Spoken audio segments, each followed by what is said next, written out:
O STF conduz um debate sobre as novas regras para os acordos de leniência, com alterações que deixam o Ministério Público longe desse tipo de negociação, o que preocupa, claro, os procuradores de todo o país. Sobre isso, a gente conversa agora com Fábio Jorge Cruz da Nóbrega, que é o presidente da Associação Nacional dos Procuradores da República. Procurador, mais uma vez, bem-vindo aqui à Jovem Pan. Obrigado.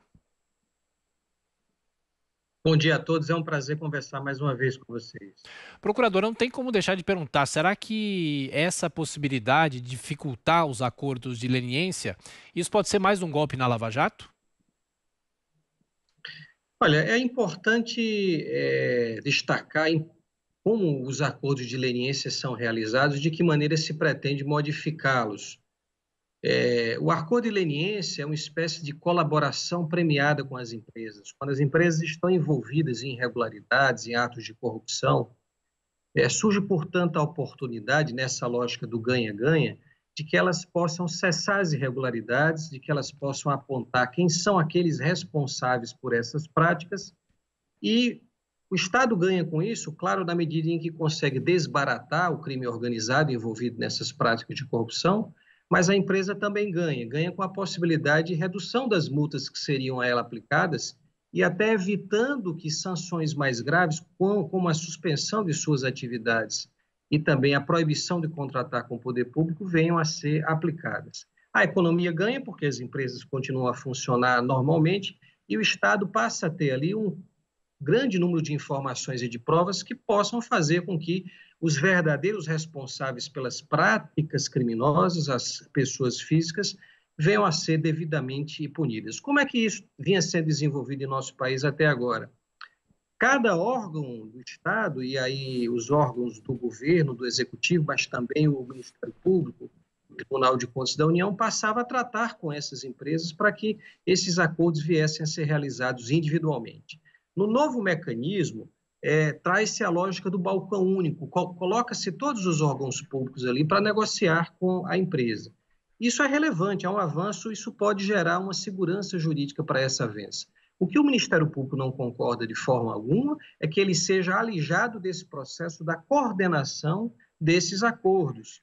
O Ministério Público, vamos lembrar, tem independência funcional, não se confunde com os órgãos do Executivo, a AGU e a CGU são órgãos diretamente vinculados ao Executivo, então, nesse painel novo do acordo de leniência, o que o Ministério Público não concorda e acha que isso pode trazer um retrocesso grande nos esforços desenvolvidos no país contra a corrupção, é deixar o Ministério Público Federal, o órgão que tem independência para poder tratar desses acordos, tem um número muito maior de informações, porque participa e tem a titularidade da ação penal, fique, portanto, de fora das negociações, fazendo com que órgãos que estão sujeitos à hierarquia junto ao Executivo possam coordenar essas atividades.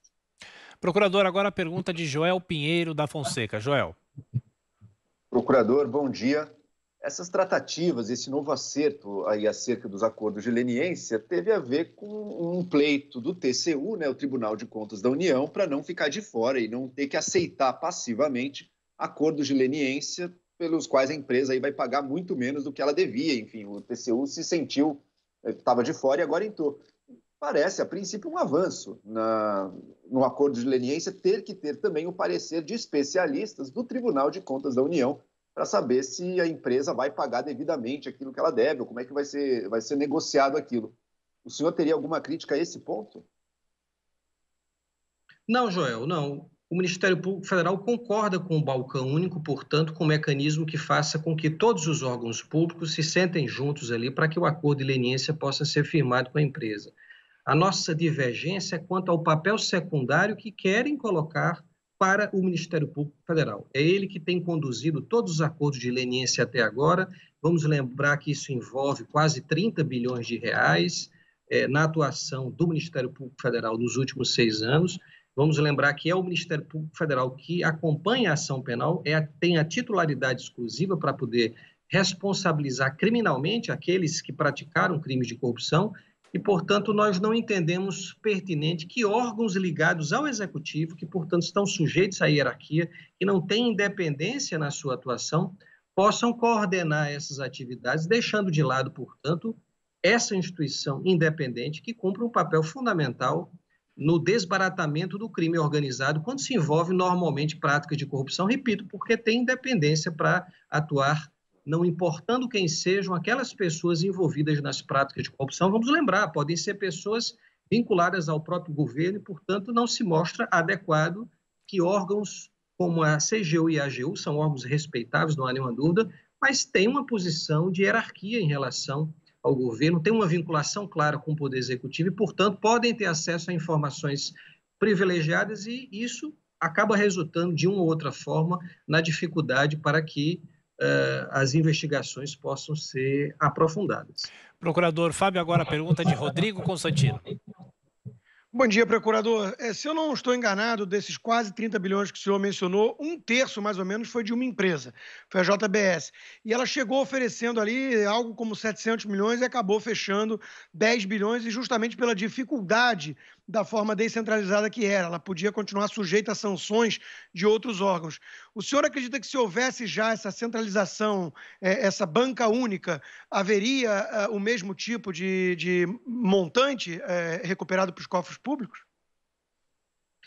Olha, nós acreditamos que o acordo de leniência, e é desse modelo realmente negocial, é esse mecanismo adotado no mundo todo, ele tende a se desenvolver com cautela, através de negociações, de conversas, e claro, os órgãos públicos que vão fazer esse acordo com a empresa têm que ter acesso a informações aprofundadas sobre os esquemas que estão sendo ali desvendados, para que a negociação possa ser feita de maneira altiva, identificando, de fato, as provas que podem ajudar na responsabilização dos que praticaram crimes de corrupção, mas, ao mesmo tempo, haver a recuperação de valores significativos para o erário.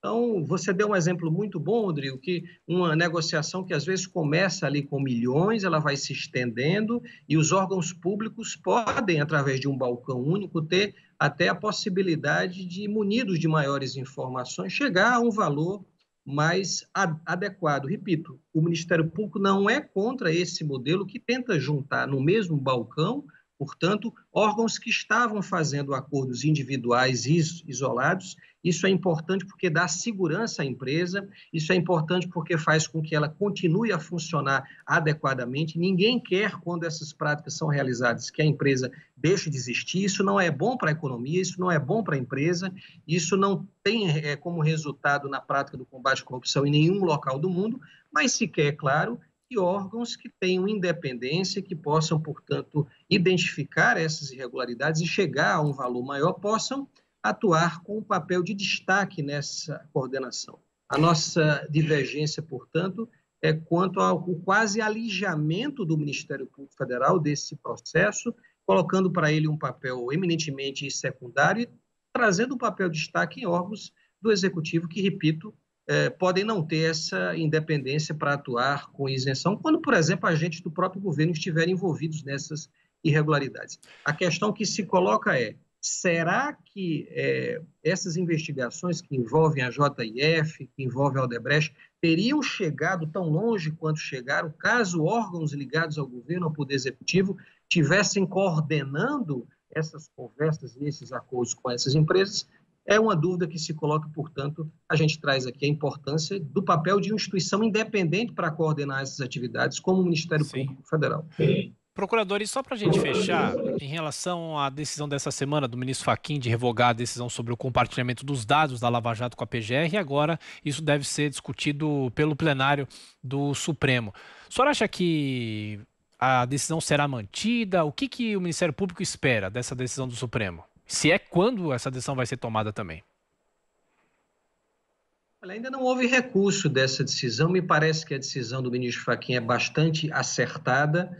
De início, ressalto, não havia nenhuma urgência para que essa medida viesse a ser tratada no plantão de julho. Vamos lembrar que plantão é local para emergências, para que decisões que não possam ser adiadas venham a ser tomadas, decisões que evitem o perecimento de direito. Portanto, essa não era, a toda evidência, a condição que se colocava ali em julho. Uma discussão que envolve compartilhamento de provas dentro de uma mesma instituição não tinha essa urgência, essa emergência.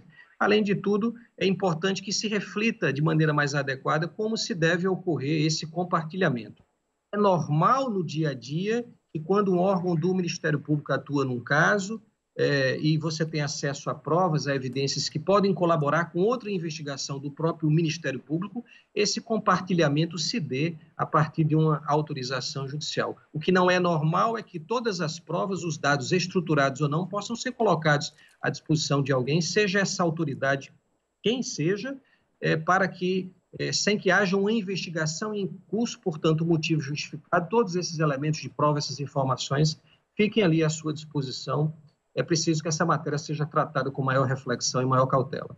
Conversamos aqui no Jornal da Manhã com o presidente da ANPR, Associação Nacional dos Procuradores da República, Fábio Jorge Cruz da Nóbrega. Mais uma vez, procurador, obrigado pela atenção. Bom trabalho. Bom dia a todos, é sempre um prazer falar com vocês.